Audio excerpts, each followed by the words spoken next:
Shalom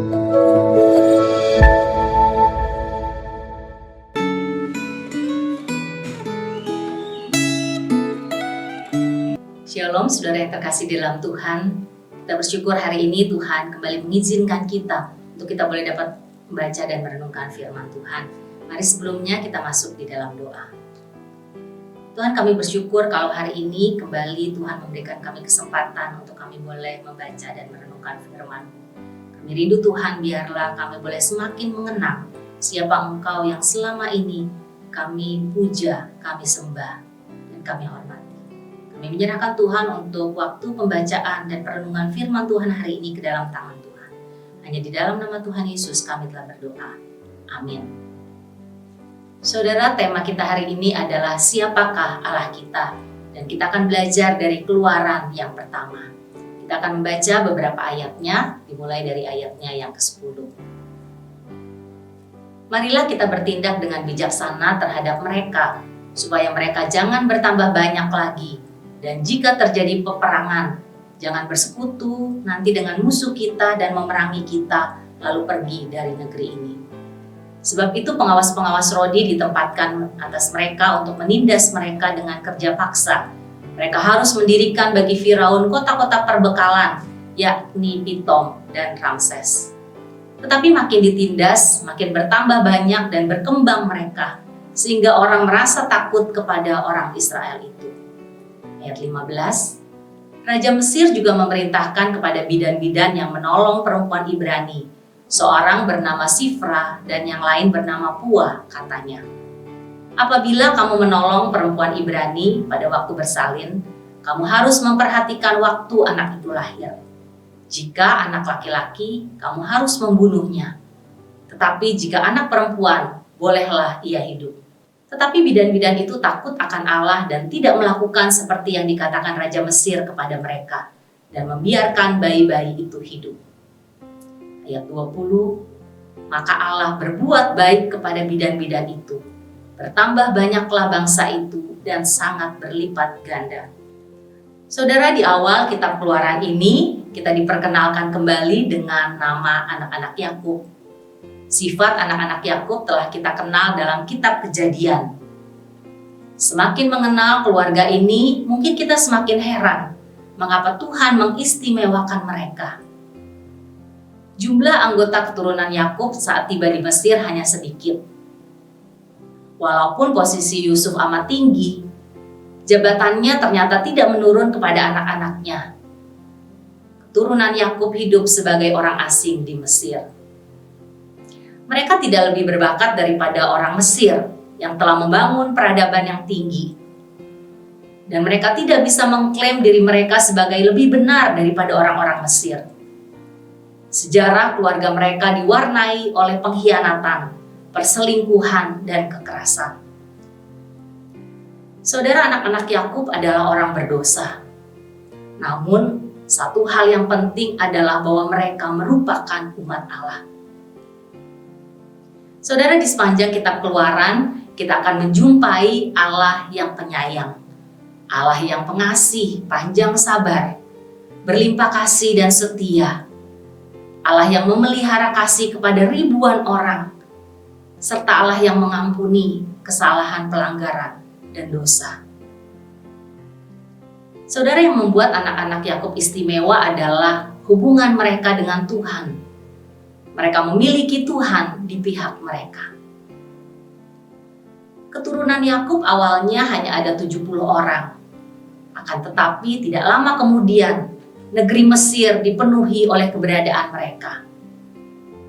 Kita tentu masih ingat bahwa Tuhan Allah telah menjanjikan keturunan yang banyak kepada Abraham.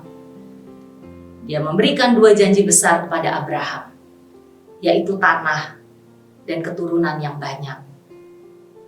Nah, janji tentang keturunan yang banyak itu telah dipenuhi dalam ayat-ayat pembukaan kitab Keluaran ini. Janji Allah yang tersisa adalah janji kepemilikan tanah bagi orang Israel. Oleh karena itu, Allah hendak mengeluarkan mereka dari Mesir dan memberikan warisan tanah yang telah Ia janjikan. Tuhan sedang menepati janjinya untuk membuat keturunan Yakub menjadi bangsa yang kuat. Saudara, kitab Keluaran memperjelas dengan menggambarkan banyaknya orang Israel dengan sebutan tak terbilang jumlahnya, bertambah banyak, dengan dahsyat berlipat ganda. Negeri itu dipenuhi oleh mereka. Bahkan penindasan dan pembunuhan bayi tidak dapat menggagalkan janji Allah bagi mereka.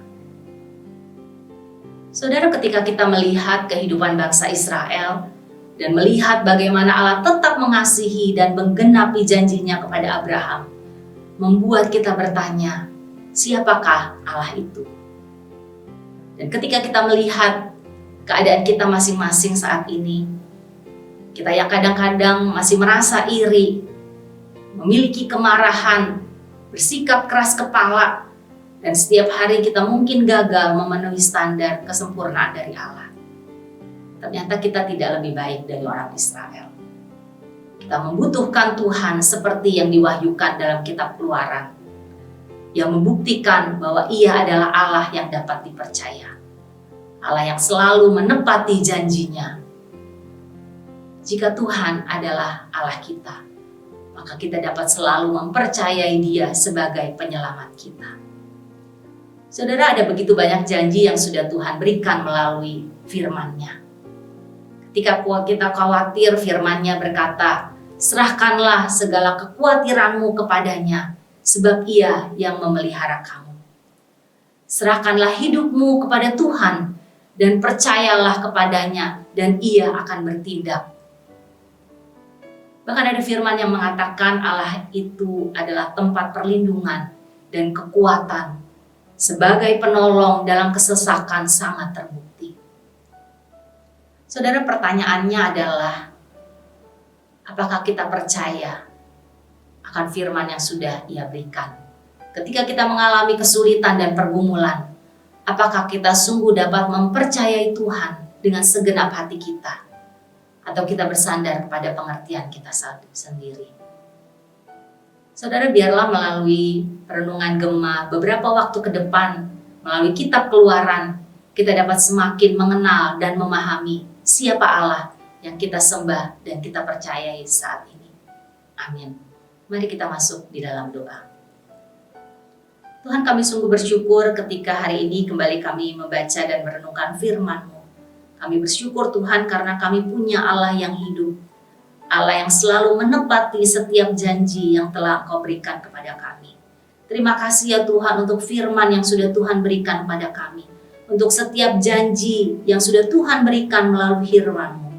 Tuhan, tolong kami sehingga kami boleh sungguh-sungguh dapat percaya, dapat meyakini bahwa Engkau pasti akan menggenapi setiap janji yang sudah Engkau berikan kepada kami. Terima kasih ya Tuhan.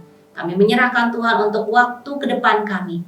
Biarlah Tuhan kami boleh hidup semakin mengenal Engkau, semakin percaya bahwa Engkau adalah Allah yang hidup. Hanya di dalam nama Tuhan Yesus kami telah berdoa. Amin. Tuhan Yesus memberkati.